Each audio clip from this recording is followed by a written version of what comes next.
culture comes from the creatives and the designers who keep this place vibrant. It comes from the hands that stitch the garments. It comes from the workers who move the packages, from the caregivers who hold communities together, from the people who make every little thing run. And that's why we're here, because labor is art. Have you ever noticed something strange? Some of the most respected Black actors on the planet, names like Denzel Washington and Samuel L. Jackson, have never walked into the Met Gala. Not one time. And of course, they're not going to jump in front of a camera and explain why, because in Hollywood, saying too much can close doors real fast. But DL Hughley, he is not moving like he needs approval from that crowd. He is not trying to play nice with the elite circle. And now he is calling out the whole setup without even having to say the Met Gala's name. What's going on, Jeff? Remember me, the fired Amazon worker that you signed off on the smear campaign? Now you're gonna have the Met Gala, where you're gonna be surrounded by all these elites and billionaires and A-listers, when you have poverty right outside on the streets. A lot of Black men already peeped the game. They saw the pattern. DL just had the guts to say what plenty of people were thinking, but were too careful to say out loud. So let's break down what he was really pointing at. Hughley brought up how billionaires like Bezos can drop $50 million on a wedding, but somehow there is never that same energy when it comes to making sure workers are educated, respected, and treated right. And according to DL, you cannot stand on civil rights in public and link arms with the same kind of power players behind closed doors. Love hip-hop culture and celebrity stories? Subscribe now so you never miss a new video. It's completely free, and your support means so much to the channel. Now, this is where the whole thing starts connecting in a messy way. That same year, Jeff Bezos and Lauren Sanchez were named honorary chairs of the Met Gala. It's been such a fun and meaningful experience, and when Anna called me and said, do you want to co-chair and also be the sponsors of the Met, I was so honored. People in New York were already outside protesting, and the message was loud. A billionaire like Bezos should not be sitting at the center of cultural events that make money from Black style, Black image, and Black influence. Even the theme that year had people raising eyebrows, but mainstream media barely touched it. The official dress code was, "Fashion is art," which sounds clean on the surface. But when you look at the announcement from the Metropolitan Museum, Bible told you to walk out, to look out for billionaires, didn't they? Yep. Sure did. Didn't they say it's easier for a camel to pass through the eye of a needle than a rich man to see the kingdom of heaven? Do you know why? Because biblically they know what the horrible things you gotta do. In the right hands, the theme of fashion and art and how those two things got separated in the first place could be fascinating. But I am deeply troubled by the fact that their website says that they are literally going to be focusing primarily on Western art. It looks like we're going really heavy on the Greek and Roman themes, specifically the version of those themes that's highly fetishized by white supremacists and billionaires. As predicted, under the Trump administration, museums are making more and more conservative choices and showing things that really are uncritical celebrations of whiteness. Not Europeanness, mind you. Whiteness at the expense of everything else. Talked about a primary focus on a grand scope of Western art, and people know what that usually points to. Roman and Greek looks, old empire vibes, and that elite billionaire fantasy that men like Bezos, Elon Musk, and that whole class seem obsessed with. Remember when Musk changed his bio to Imperator of Mars? So when you start asking real questions, it gets deeper. Who actually controls the Met Gala? Who decides which Black celebrities get invited? Who decides what they are expected to wear, how they should move, and what they need to do to stay in good standing with that crowd? That is when people start seeing the pattern. And it makes more sense why some respected Black men may not be rushing to be part of it. Because for them, it might not look like fashion. It might look like a polished room where power still calls the shots. The Met Gala is next week, and here are some celebrities who are confirmed to be attending, as well as a few who will not be there. Obviously, this year's co-chairs Chris Hemsworth, Jennifer Lopez, Bad Bunny, and Zendaya will be attending the Met Gala, but the one that people are most excited for is Zendaya. And this will be Zendaya's first attempt at the Met Gala since 2019. Rihanna is arguably the celebrity when it comes to the Met Gala, and recently she confirmed in an interview that she will be attending. Billy Porter is one of the few male celebrities that you can always count on to do something interesting when it comes to their fashion, but in a recent interview he confirmed that he will not be attending the Met Gala this year. So let's get into who really runs the Met Gala, because this is where the whole scene starts looking real strange.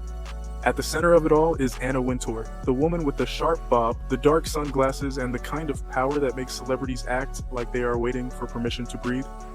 She has been controlling this event for decades, and here is the part a lot of people do not talk about. These people would rather go to space and pay people fair rate. They would rather have a $50 million wedding than to make sure that they're employed, than to make sure that people can read. They would rather sue the IRS for $10 billion to make sure people have free lunches. Evil is as evil does. So what is about those people? When those people align themselves with you, it is transactional for what they can. Even conservative outlets have taken shots at how much control she seems to have over the whole thing. The National Review, which is definitely not some super woke publication, once argued that the Met Gala brought back ugly racial undertones and said Anna Wintour treats celebrities like chattel labor force. That is not a soft comparison. They basically said the event gives off the energy of a high-class display where famous people are dressed up, lined up, judged, photographed, and then used to raise millions for an institution that does not pour that same money back into black communities. And when you really look at it, the setup feels wild. Some of the biggest black actors, artists, and musicians in the world show up wearing what someone else approved. They walk the carpet, pose for the cameras, smile through the noise, and play the part for the night. Then they go home while the museum keeps the money and the power circle keeps looking polished. You don't care how people feel about the ritual. It's about does following the ritual work. Yeah. And so you can fool yourself into thinking there isn't one, but the evidence will be clear. So now picture this. A mostly white, ultra-rich audience watching black celebrities walk through a red carpet event, often wearing designs that were not created by black designers, while billionaires like Jeff Bezos are sitting close to the top of the whole scene. That is not just fashion anymore, that is status. Control and image management all wrapped in designer fabric. And this is why it hits differently for black men in particular. Every year, the Met Gala picks a theme, and one year the focus was black dandyism. Sharp suits, clean tailoring, and high-level black style. On the surface, that might sound respectful, but once you dig into the history, you start seeing why some people felt that tribute came with a slick little insult hidden inside. Black dandyism did not start as some cute fashion trend. It grew during the Harlem Renaissance, when black men were stepping out in sharp, elegant suits during a time when this country still denied them basic rights, including full voting rights in many places. I don't think all billionaires are evil. I think most are. I do. I don't think all white men are racist. I think most are. And I don't think all men are toxic. I think most are, because I can tell you should judge them by their fruit. All the things that are happening that are racist and evil, who's on that Epstein list? Billionaires. Who's protecting them? Billionaires. Why do we not have money for social services? Billionaires. Almost a million people are dead right now because they cut off the funding for USAID. Who did that? That style was not just about looking clean, it was a statement. It was black men saying, I am a human being with dignity, in a world that kept trying to treat them like they were less than that. Every tailored jacket, every polished shoe, every crisp hat carried a message. It was pride, resistance, and self-respect all in one look. Now fast forward to the Met Gala, and this is where people start side-eyeing the whole thing. Anna Wintour and the fashion elite took that same powerful image, something born from struggle and survival, and turned it into a luxury costume night for rich people. Black celebrities get invited to dress in that style, while wealthy guests watch from the sidelines and feel like they are witnessing culture. But to a lot of people, it feels less like honor and more like control. And then it gets even more awkward. Some black women were also pushed toward masculine styling. Have a serious conversation about how black women was styled at this year's Met Gala. Because while a dress code might have been menswear, the overall theme was dandyism. And we saw a lot, so let's digest this. Now, dandyism has always been about rebellion, challenging societal norms, and self-expression. But here's the thing. Black women has never been fully allowed to even exist in that narrative. Which made the whole theme feel even more complicated. Instead of simply celebrating Black style, it started looking like the industry was deciding how Black people should appear for the cameras. Now, this is where things get heavier, and we are not talking about wild rumors. These are moments people actually saw and discussed. That same article that criticized Anna Wintour's control over the Met Gala also pointed to examples that went way past regular fashion talk. They mentioned Halle Berry wearing a very revealing look on the Met Gala carpet, and K-pop star Lisa wearing Rosa Parks' face on her undergarments. Now ask yourself, how does something like that get approved? Why would such an important Black actress be placed in a look that many felt took attention away from her legacy? And why was a non-Black woman allowed to wear the face of Rosa Parks in such a disrespectful spot? So either they really thought those choices were smart, which is hard for a lot of people to believe, or somebody behind the scenes told them this is the look, and they felt like saying no could cost them later. And that is the tricky part about power in Hollywood. It does not always come as a loud threat. Sometimes it comes as a quiet warning, wrapped in a smile. When you are moving in those elite circles, being seen as difficult can change everything. Suddenly, the invites slow down. The magazine covers disappear. The big movie conversations stop happening. Nobody has to say you are being punished because the doors just start closing one by one. And let's be real, that industry is not as big as people think. Anna Wintour has been sitting in the middle of fashion, fame, and image making for around 40 years. So when someone with that much influence tells you to wear a certain outfit, walk past a crowd of rich white people, and do something that might make you look foolish later, what do you call that? Some call it a glamorous party. Other people look at it and see something much darker, almost like a ritual for status and control. Now think about Black men in that same space. They may not be asked to do the exact same things Black women are asked to do, but the pressure is still there. They are expected to show up, dress how they're told, smile for the cameras, and never make the room uncomfortable. Because the second a Black man looks annoyed, speaks honestly, or refuses to play along, the labels come fast, angry, intimidating, hard to work with. So a lot of them simply stay away. Now, it may not always be about being left out. Sometimes it is about seeing the game clearly and deciding not to step on the board. We already brought up Denzel Washington and Samuel L. Jackson, but they are not the only names that make people pause. Terrence Howard, Morgan Freeman, Forrest Whitaker, all major Black actors, all highly respected, and none of them are known for making the Met Gala their scene. Now look, maybe some of these men were invited before. Maybe some passed on it quietly. Maybe some looked at the whole setup and decided one night of forced glamour was not worth the politics that come with it. But either way, the pattern is hard to ignore. A lot of successful Black men in entertainment do not seem pressed to be part of that event. And the loudest part is that they are not even talking about it publicly.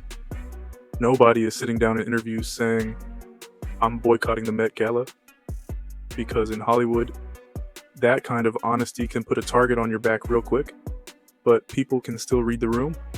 The reason some successful Black men may avoid the Met Gala is because they see the power game behind the sparkle.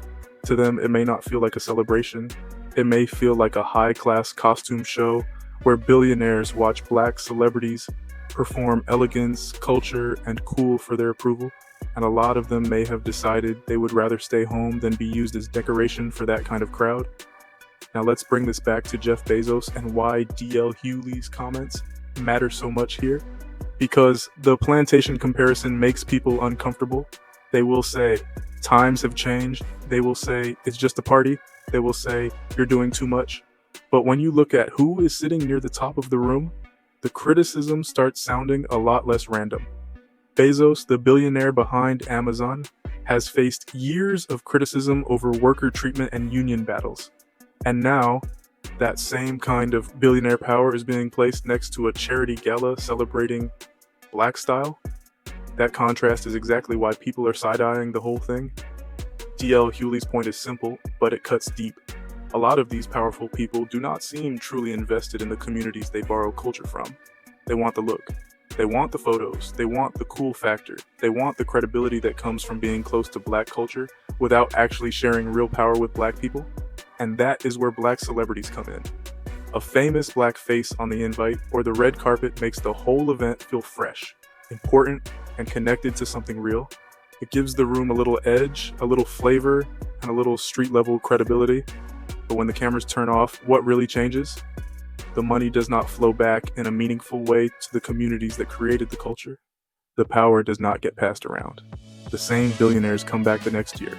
The same elite crowd fills the room, and the same black celebrities are expected to show up, serve looks, smile for the cameras, and make it all look like progress. That is what D.L. Hughley seemed to see clearly, and he was not scared to say it out loud. And look, the Met Gala is not some hidden mystery. The power structure is right there in people's faces. Critics argue that Anna Wintour runs the event with tight control. Billionaires like Bezos get placed in major honorary roles. Black celebrities are invited to bring culture, style, and attention, while people still question whether that money and influence ever truly help black communities in a serious way. So maybe some black men figured this out years ago. Maybe they are not missing from the Met Gala because nobody wanted them there. Maybe they are missing because they looked at the game, saw the rules, and decided it was not worth playing. So if you really want to understand what the Met Gala is about, do not only stare at who is standing on the red carpet, look at who is not there, then ask yourself what they might know that other people are too nervous to say. But I want to hear your take. Why do you think major black actors like Denzel Washington stay away from the Met Gala? Do you agree with D.L. Hughley's take on billionaires being tied to these cultural events? Drop your thoughts in the comments, like this video, share it with somebody who needs to hear it, and make sure you subscribe for the next one.